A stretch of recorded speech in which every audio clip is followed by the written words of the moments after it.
YouTube and turning the mic over to you, Lydia Houston. This mic is all yours.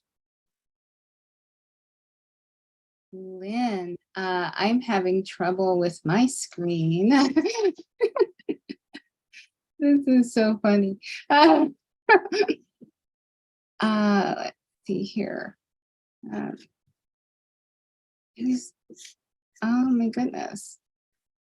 How am I doing this? Okay. We see you and you sound good. Oh, okay. In that case, I think I'm just going to move forward then. Okay. Can I ask you, to whom were you speaking? The young man that you were speaking to, and you were speaking about Liz Cronkite.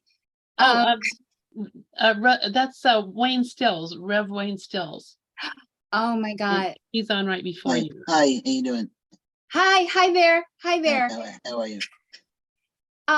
you? So you were talking about Liz Cronkite, and I just love her. Oh yeah?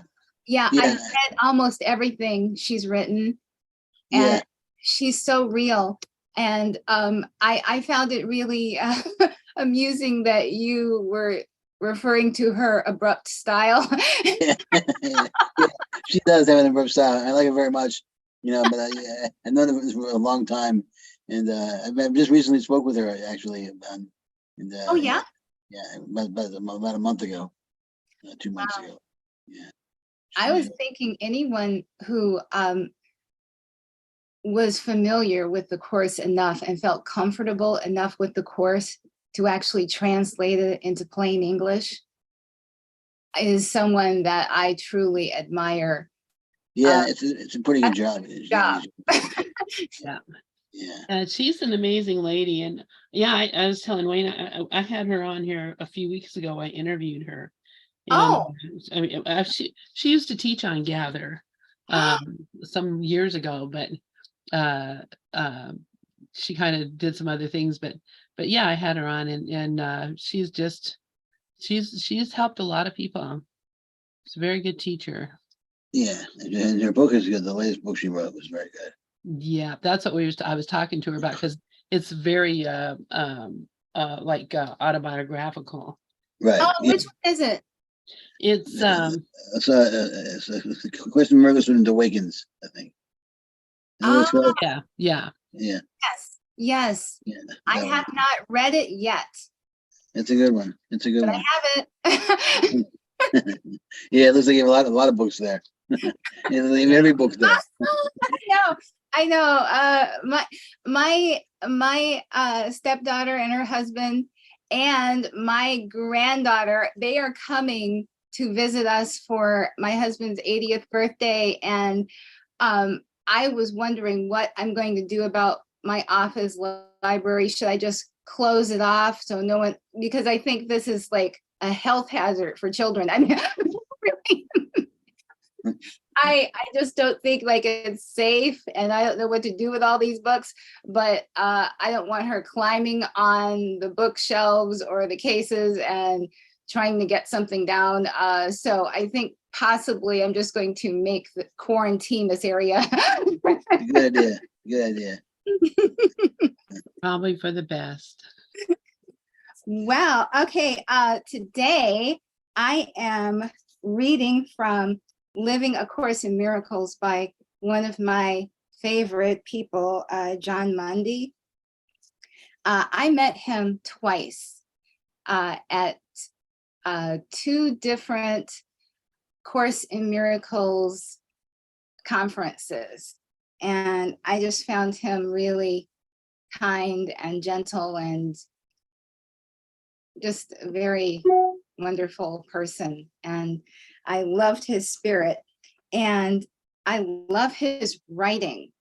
It is not at all dry, like a lot of people would assume. He has a really great sense of humor, and I'm really excited to get into this, Living A Course in Miracles, an essential guide to the classic text.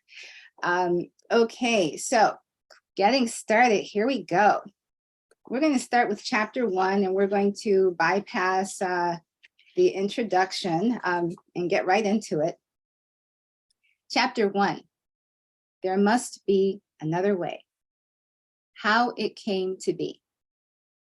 A good teacher clarifies his own ideas and strengthens them by teaching them. A Course in Miracles is the wisest, sanest, deepest book I know. It is a unique spiritual document, a self-instructional textbook, eloquent in its loveliness and level of psychological sophistication. It is a modern spiritual classic, regarded by many as the most important book since the Bible. It is clearly a document of the 20th century and the 21st centuries, simultaneously simple and erudite. It calls for a wholly different way of seeing, completely outside the realm of what we call the ego and physical sight. It is also an eminently practical book, as it is trying to help us to stop the mind's insane machinations, heal all distorted frames of reference, and regain control of our right mind. It helps in the development of trust, honesty, tolerance, gentleness, joy, defenselessness, generosity, patience, faithfulness, open-mindedness, and more. Pick up the course, open it to any page and read. Chances are the word "you" will appear on that page. The course was written for you. Reading the course, you feel as though you have returned home and you are now conversing with a long-lost friend. You are being reintroduced to something very familiar, your true self. A radical philosophy. The course is a radical philosophy in that it asks us to engage in a total reversal in thinking. Our perception, it says, is upside down and backwards. We are to stop looking for the inside on the outside. We are to do a complete 180. We are learning to see the world in a wholly new light, no longer from the perspective of the ego. Rather, now, do we see wholly from the realm of spirit. Radical means root. And the course is taking us all the way to the core of our most basic problem, the mind's decision for the ego. At this point, and this point only, can we undo mistaken perception? Choose once again and begin to follow a path that leads us home. Living the course means we stop blaming ourselves, and thus inevitably we cease blaming others. Living the course means gaining freedom from judgment, anger, and condemnation. It means freedom from guilt and fear. The goal of the course is peace and happiness. It aims at taking us all the way to heaven. Pick up the course, turn to any page, start reading, and you'll soon say, wow, who wrote this? What we have is a clear reflection of the truth, beautifully written, and if we have the ears to hear, it is also impeccably clear. Simplicity is very difficult for twisted minds. That's a quote from the course. The course makes no effort to teach what cannot be easily understood. It is simple, direct, and straightforward. It pulls no punches. Truth is true. Truth is simple. What's not simple is that we are not simple. Our minds are convoluted. Truth is consistent. We are inconsistent. We try to give part of our allegiance to God, love, and part to the ego, fear, and we fall off in the middle somewhere. The lessons you have taught yourself have been so overlearned and fixed, they rise like heavy curtains to obscure the simple and the obvious. Although the Course is simple, it is easy to read the Course and not understand or be willing to accept it. We don't hear or get the Course because we have so overlearned the lessons of the ego, and we are so accustomed to its voice.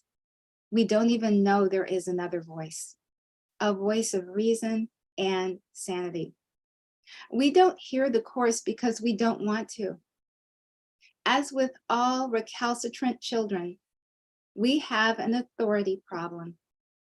Who among us wants to hear that the self we made and the world we have made to go with it is not real? Living the Course means I'm going to have to completely lay aside the idea of a separate, independent self. And who wants to do that? The world you seem to live in is not home to you. And somewhere in your mind, you know that this is true. Imagine for a moment that there is a dictator, a despot, a tormentor who seeks possession of your mind. We think we have freedom, that we can do whatever we want. And yet this thing we call an ego can take over the mind so that we are not even aware that it has taken control. Still, no matter how great the seduction, there remains something in the back of the mind which says, this isn't it. The world you see is not reality. There must be another way. Belief that there is another way of perceiving is the loftiest idea of which ego thinking is capable. That is because it contains a hint of recognition that the ego is not the self. The story of the Course. The Course began in 1965 with Dr. Helen Schuckman and Dr. William Thetford, professors of medical psychology at Columbia University College of Physicians and Surgeons in New York. Frustrated by the competitiveness and infighting that characterized their relationship, one day, Bill turned to his assistant, Helen, and said, there has to be another way, meaning there has to be some way that they could get along without all the backstabbing, fighting, and ego games that trouble many offices, hospitals, schools, businesses, churches, and families throughout the world. Unexpectedly, Helen turned back to Bill and said, you're right, and I'll help you find it. With this sudden willingness to drop defenses, a common ground for healing was born. Through Helen and Bill's unified decision to heal, the seeds for the Course found fertile soil and took root. On October 21st, 1965, while recording her thoughts in a notebook, Helen heard, this is a Course in Miracles. Imagine you are a poet and you begin to hear a poem, or imagine that you are a composer and you begin to hear the notes of a song.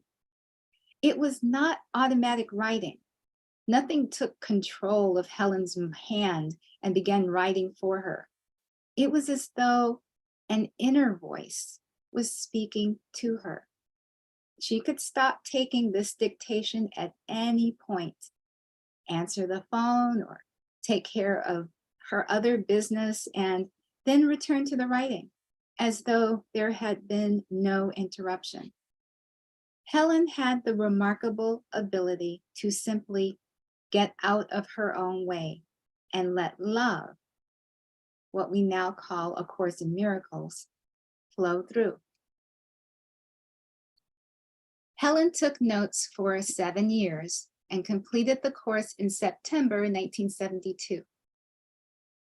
A 669-page text explains the teachings of the course. There is a workbook for students, which consists of 365 daily lessons or exercises and a 92-page manual for teachers. She also received 2 pamphlets from the same source as the course, The Song of Prayer and Psychotherapy, Purpose, Process, and Practice.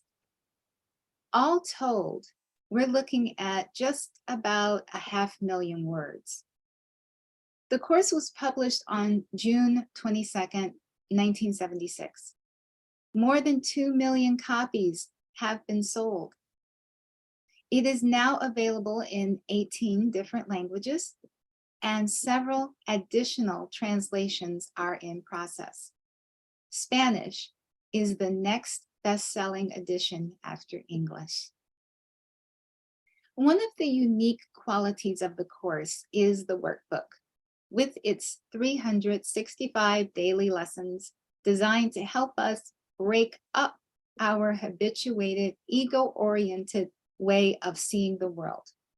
There is only one rule in the whole course, and that is not to do more than 1 lesson per day, though you may want to spend more than a day on some of the lessons. What is called for is not speed, but practice. In 1973, at a conference sponsored by Spiritual Frontier Fellowship, Helen and Bill attended a lecture I gave on mysticism based on a book I had written, Learning to Die. That evening, I was introduced to the 2 of them. All I was told at that time was that Helen had written an inspirational book. In 1974, while working on a dissertation on the relationship between psychology and spirituality, I wrote a letter that was published in the newsletter of the Association for Transpersonal Psychology, expressing interest in being in contact with anyone working in the field of psychotherapy and spirituality. Bill saw my letter, remembered our previous meeting, and suggested to Helen that it was a call for her to complete the writing of what is now simply called the psychotherapy pamphlet, which she had begun earlier but never completed. Helen agreed, called me in April 1975, and said that she had something for me. I had no idea what she was talking about, but I agreed to meet with her and Bill. Father Benedict Groschel, I think that's how you pronounce his name, and Dr. Kenneth Wapnick at Ken's little studio apartment on East 17th Street in New York City. I was at the time a doctoral student, university lecturer and minister living inside the General Theological Seminary on West 19th Street. And I walked over that evening. Ken's little studio was one of the most basic apartments I had ever seen. There were no electronics. no whatnots, just a typewriter, a few books, a pot for tea, a towel, a toothbrush, the bare essentials. Helen sat on Ken's daybed and told me about the course, how it had come into existence, and how it had affected the four of them. Though I had explored several different philosophies, including a guru search and a backpacking trek through India in 1971, most everything left me wanting something more. Though impressed with my colleagues, I was concerned that I would again be left wanting. Still, I walked home that night thinking that probably the most important thing that had ever happened to me had just happened. I was, however, not at all sure what it was. Later, Ken came to visit me at General Theological, and I began sponsoring lectures by Ken in New York City, Westchester, and Orange counties in New York. He has been throughout these many years a wonderful older brother. Helen, in turn, became something of a mother hen and a guide in times of trouble. I would meet with Helen at either Judy Whitson's or Ken Wapnick's apartment, and she was always available by phone. She knew, it seemed, how to quickly assess my situation and offer the right guidance. I was frequently in trouble in my relationships with women, and Helen was there to help me sort through my feelings. I was also ambiguous about my relationship with the Methodist Church. While I felt called to be a minister, I kept thinking maybe I should quit. Helen kept saying, "Not yet. You can always quit later." 16 years later, I did. The voice and the language of the course. In reading the course, it soon becomes clear that the voice of the course is not that of any ordinary individual. It is clearly not written by an ego. Pick it up, turn to any page and read. It is not about the past, the future, or worldly events. There is no axe to grind. There is no agenda other than helping us achieve inner peace, and therefore our own greatest happiness. The course is clear, truthful, and filled with compassion and understanding. Philosophy seeks the truth through argumentation. Though logically consistent throughout, there is no argumentation in the course. There are no proofs for the existence of God. The course simply reminds us of the truth of being. The voice in the course is Jesus, or the Holy Spirit, or your voice at your best. It is yourself, myself, our self, one self, God or Christ. It came from one healed mind, which is all of us in our own right mind. It is your voice to which you listen as he speaks to you. The course uses the phrase Son of God to refer to every child of God. While there are two possible genders, in this world, there is literally no division. What is whole is not divided. What we are talking about is mankind as a whole, or better, spirit as a whole. If, when you read a sentence like, "I am as God created me, his son can suffer nothing, and I am his son." If it feels more comfortable saying daughter or child, change it to daughter or child. The purpose of the course is to help us get in touch with the Christ self within. Words are but symbols of symbols. They are thus twice removed from reality. I am going to need to take a quick break here because my dog needs to go out and she is elderly and I'm trying to be more mindful of her needs. So I will be right back. Bella, Bella.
Okay, where was I?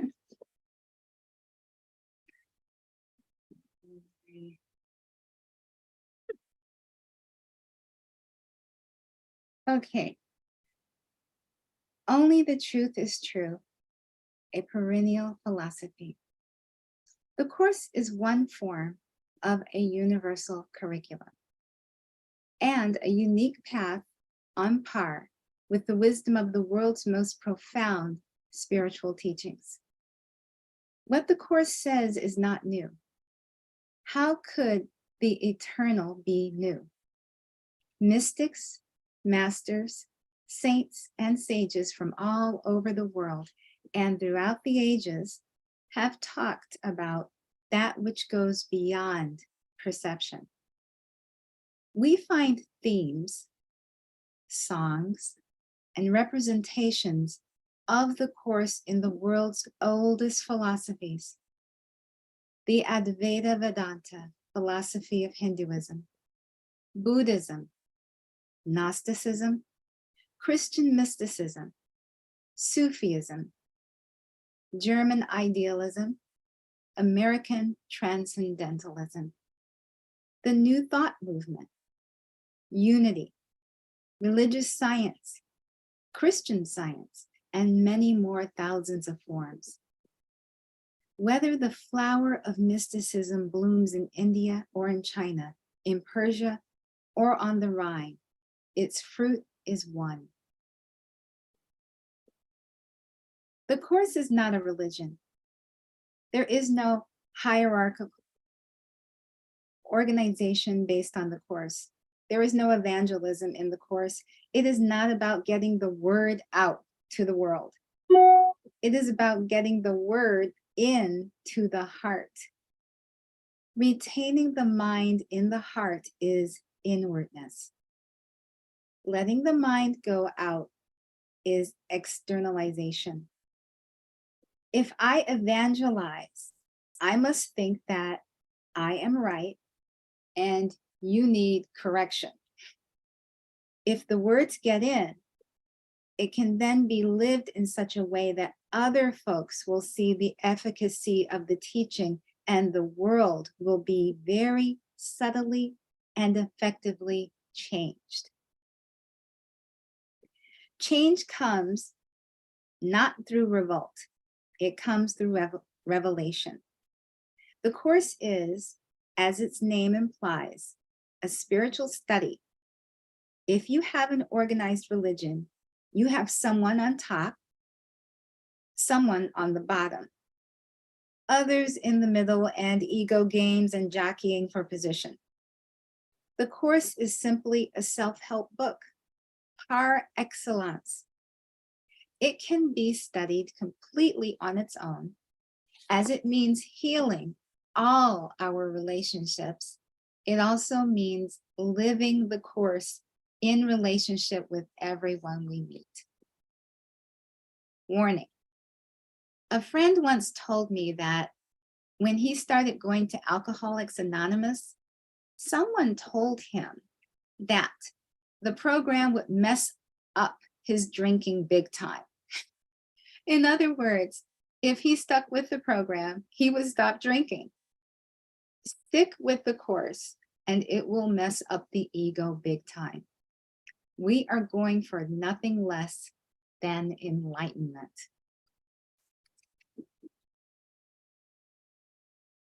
Chapter 2, Inward is Sanity. Selfishness, aloneness, and insanity. There is a Danish story about a spider that lived high in the rafter of an old barn.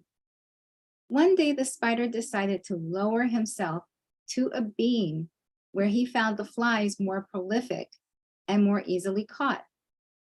He therefore decided to live permanently on this lower level. He spun for himself a comfortable web.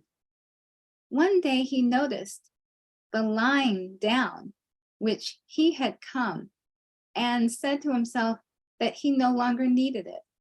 So he snapped it and destroyed the support for his whole web. A tiny thread connects us with the infinite. We have come from God and we are returning home to him. Everyone wakes up someday. Everything eventually returns to its source. Coming into the world, we easily become fascinated with the world and we forget about the source. We look at that thread which connects us with the infinite and think, that thing is in the way. We snap the line and we go mad.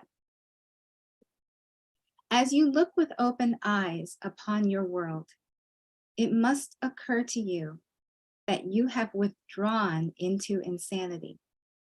You communicate with no one, and you are as isolated from reality as if you were alone in all the universe.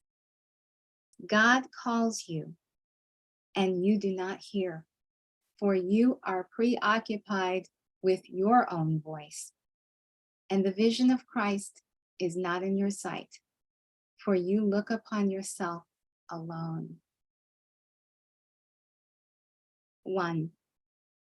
Our first interest is ourselves. Let's be honest. We place ourselves at the center of the universe. Our self is our first concern.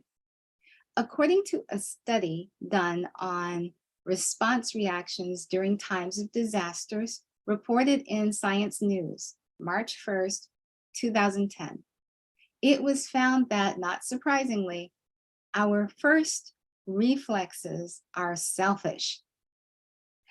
It's the way it is in the ego's world, and it's been this way as long as there has been an us, a me, and an ego. Caring about ourselves, first and foremost, has given rise to the entire ego thought system. It's not that we're never altruistic or think loving thoughts or do loving things.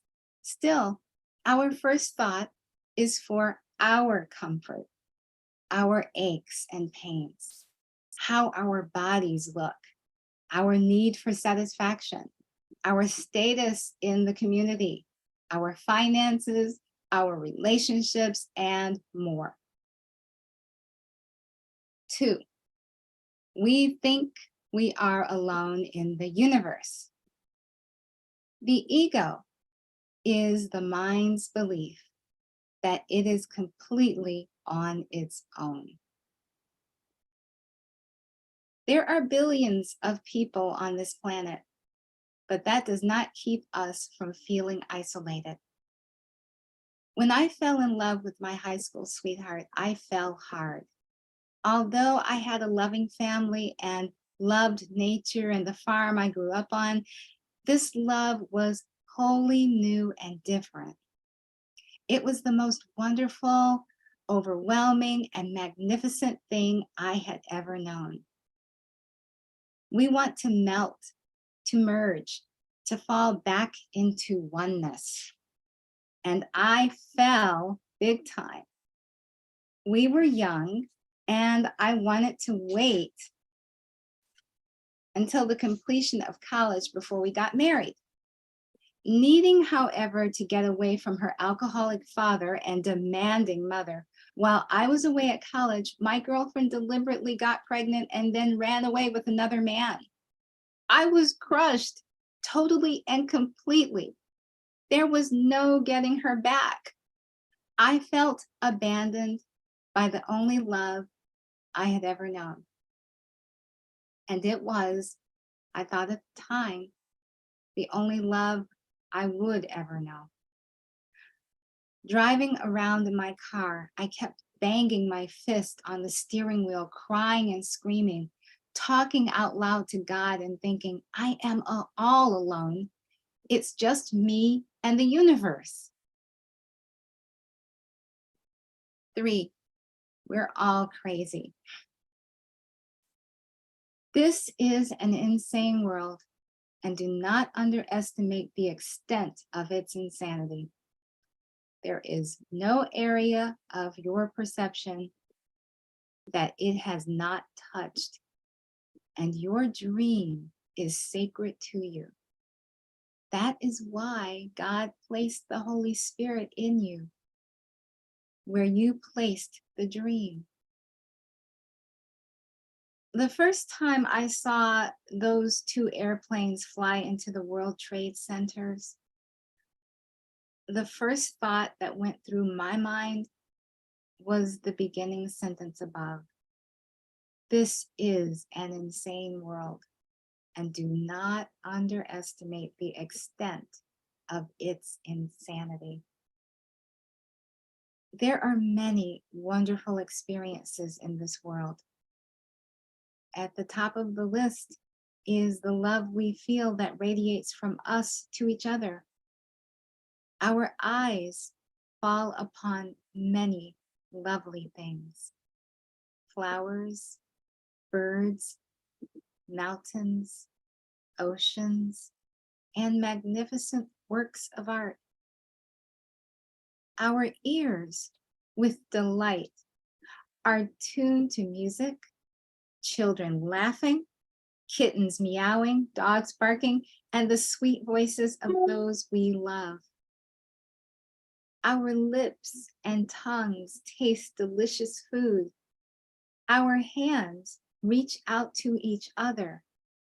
Our pets, warm blankets, and more.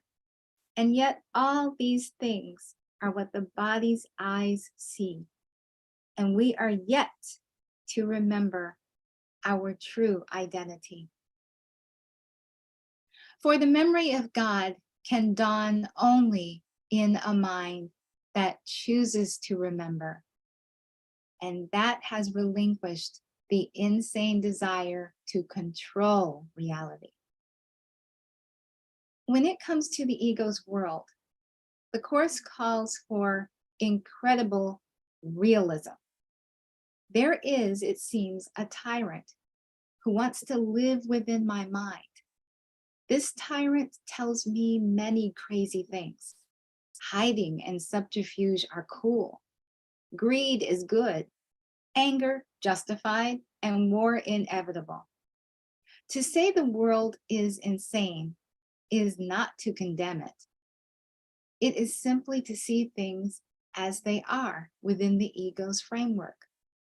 Much of history is one battle after another, one tribe killing another tribe, one emperor squeezing out another emperor, one class suppressing another, one nation taking over another nation.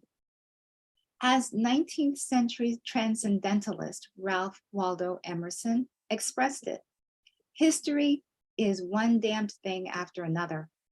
Or as English historian Edward Gibbon, author of The Decline and Fall of the Roman Empire, said, history is little more than the register of the crimes, follies, and misfortunes of mankind.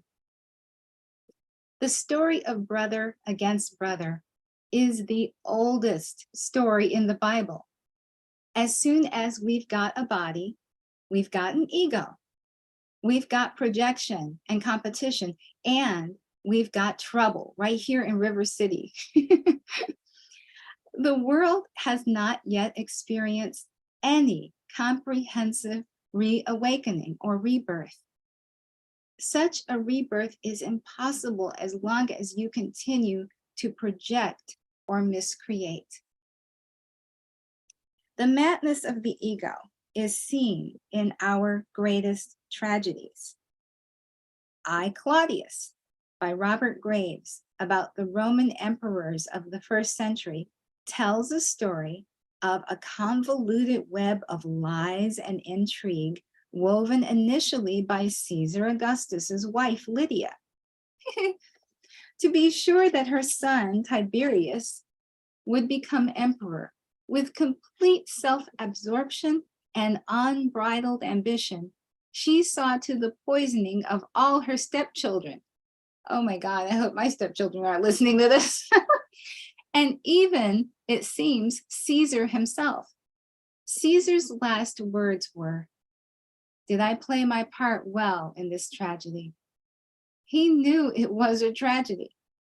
The story of the succeeding emperors is a thorny drama of scheming and murder. Nero even killed his mother because she tried to tell him what to do.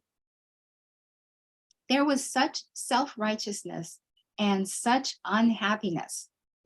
There was little in the way of innocence and simplicity. So it is for the tragedies of Shakespeare or any of the great dramatists, or a contemporary soap opera on daytime television. Throughout the story of history, we find misperception, insanity, and unhappiness.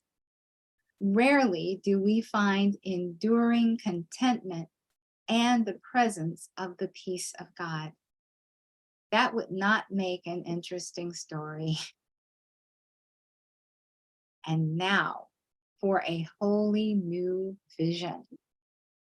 Despite the bleakness of this picture, what if you knew beyond any doubt that there is a you that transcends this illusory world?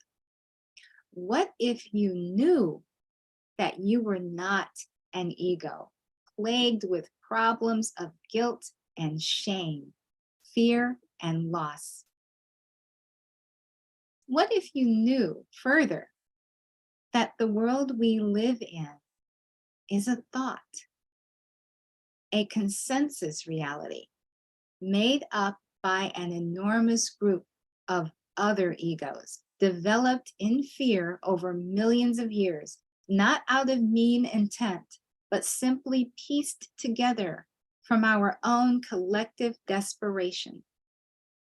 Knowing all of this, but at the same time feeling trapped in a body, in space and time, what if you were now presented with a map, a GPS system designed by God, God's plan for salvation, GPS, which could show you the way out of this maze, this matrix of unawareness, beyond the body and the ego, to our real home, our real self, and a state of true being. What if you knew that the kingdom of God was within you? What if it was possible to know this, not at some future date, but right now? Coming to and then helping us hold this awareness is the task, the purpose, and the promise of the course. It is what every sincere student of the course will tell you they come to know and or know that they are coming to. Inward is sanity. Insanity is outside. The center of a hurricane is perfectly quiet. On the outside, it is all chaos. When we are centered, we are peaceful. When we are angry and projecting, we are in a chaotic state. The Course is clear that peace is not found in any form of external searching. Health is inner peace. The contemplative traditions of all of our world's religions tell us of a place not of this world, a home not made with hands. Heaven is found in awakening, not in sleeping. When we awaken in the morning, we see that we never went anywhere. We were simply lying in our bed dreaming. Awakening means that we were dreaming. Awakening is the realization that we never left heaven. Heaven is not coming someday. Heaven is here. There is nowhere else. Heaven is now. There is no other time. The main ingredient in happiness is freedom.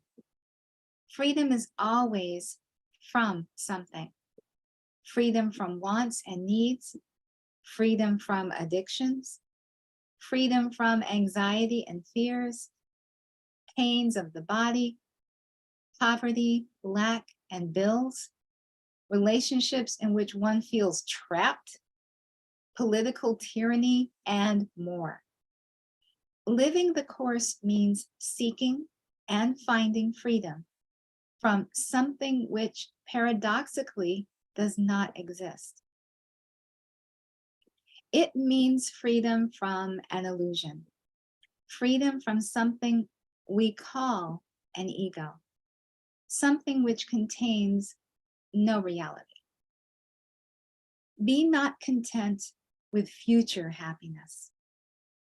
It has no meaning, and it is not your just reward, for you have cause for freedom now.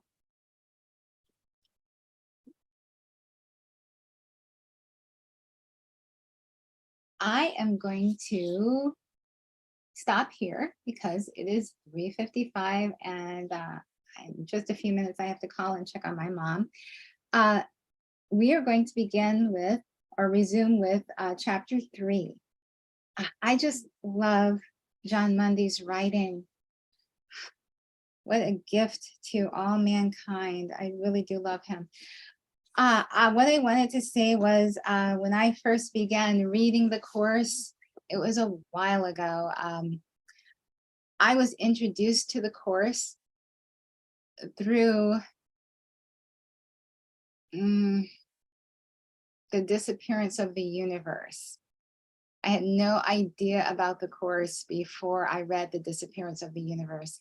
I only discovered the disappearance of the universe when I was in a line around Christmas time. I was teaching school at the time, and it was Christmas break, and I was shopping for gifts. And I was in the longest line at Borders when Borders still existed.